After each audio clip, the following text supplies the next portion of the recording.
Baik, yang bertanya silakan. Fragmen di atas menggambarkan tentang seseorang yang hidup secara konsumtif. Dengan kata lain, ia membelanjakan hartanya untuk hal-hal yang kurang bermanfaat. Pertanyaan saya, apakah gaya hidup seperti itu dapat dikategorikan sebagai orang yang tidak bersyukur terhadap nikmat Allah? Dan pertanyaan yang kedua, apakah orang tersebut dapat dimasukkan kelompok orang yang memubazirkan hartanya, yang sehingga dikategorikan sebagai kelompok setan? Baik, prinsip umum dalam setiap kegiatan manusia, dia dituntut untuk beramal soleh. Soleh itu artinya bermanfaat atau memenuhi nilai-nilai baik. Kursi ini soleh karena nilai-nilainya ada sehingga saya bisa duduki. Sekaligus dia bermanfaat. Harta benda haruslah diperoleh dengan baik, sekaligus bermanfaat untuk yang bersangkutan. Manfaat itu duniawi dan ukhrawi. Kalau manfaatnya hanya duniawi, maka penggunaannya sangat-sangat tidak sejalan dengan tuntunan amal soleh ini. Nah, kita lihat sekarang, konsumtif ini bisa bertingkat-tingkat dan bisa dia menjadi mubazir. Saya sudah punya, katakanlah begini, saya punya satu TV di rumah. Saya masih butuh nggak TV yang lain? Boleh jadi butuh kalau rumah Anda besar. Ya, tidak konsumtif. Tapi kalau digunakan tidak ada manfaatnya, maka itu namanya mubazir. Dan mubazir itu, kita harus ingat, mubazir itu bukan saja mengeluarkan sesuatu secara berlebih-lebihan, tetapi mengeluarkan sesuatu yang tidak pada tempatnya. Saya beri contoh. Kalau saya memberikan anak saya yang mahasiswa, saya belikan motor, mubazir atau tidak? Tidak, mubazir. Kalau dia gunakan untuk itu. Kalau saya belikan anak saya yang umur 5 tahun motor, mubazir. Ya toh? Ini karena bukan pada tempatnya dia saya beri. Walaupun itu yang sama. Kalau ada orang mau pergi berperang, saya terus titip pada dia, katakanlah, ini ada benih, tolong tanam. Mubazir atau tidak itu? Mubazir.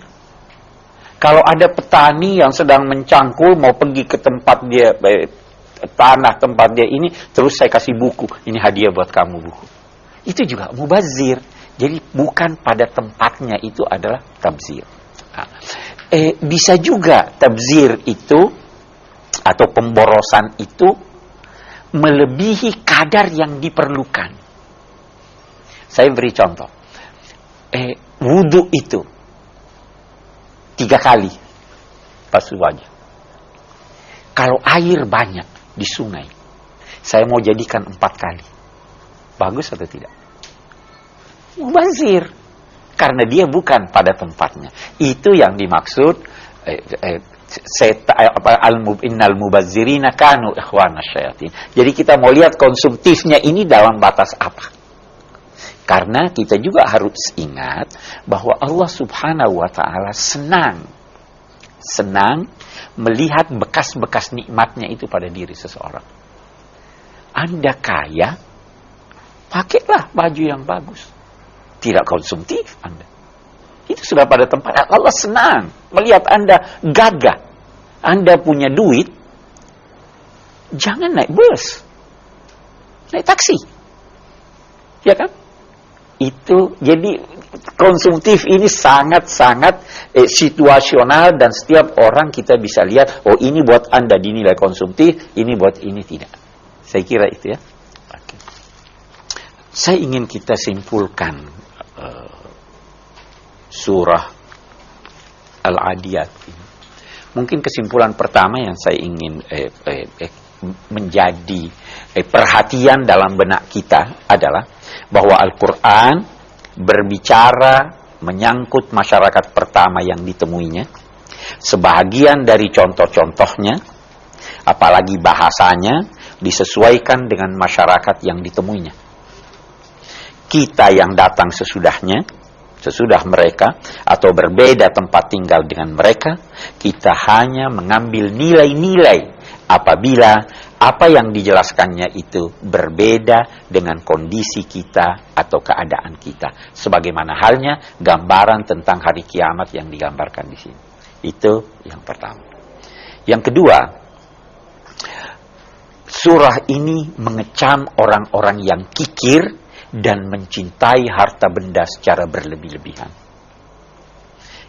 Ini bukan berarti bahwa mencintai harta benda terlarang. Itu sebabnya Allah memerintahkan menulis hutang piutang walau sedikit. Ya kan? Ada perintah itu dalam Al-Quran. Ayat yang terpanjang dalam Al-Quran itu memerintahkan menulis hutang piutang walau sedikit. Karena harta itu baik. Semakin banyak harta Anda miliki, semakin berkesempatan Anda untuk beramal soleh dan mendapat kedudukan yang tinggi di sisi Allah pada hari kemudian. Itu kesimpulan kita yang kedua. Kesimpulan yang ketiga, bahwa tidak ada sesuatu yang tersembunyi di hadapan Allah Subhanahu wa ta'ala. Orang yang menduga bahwa sekarang Allah tidak mengetahui hal-hal yang mendetail, itu sebenarnya keliru. Tapi orang itu, bahkan semua orang kelak di hari kemudian, pasti akan sadar bahwa hal yang sekecil-kecilnya pun akan terbongkar sehingga tidak ada rahasia di hari kemudian. Itu barangkali kesimpulan dari surah ini yang dapat kita ambil. Insya Allah kita akan bertemu dalam episode-episode yang akan datang. Wassalamualaikum warahmatullahi wabarakatuh.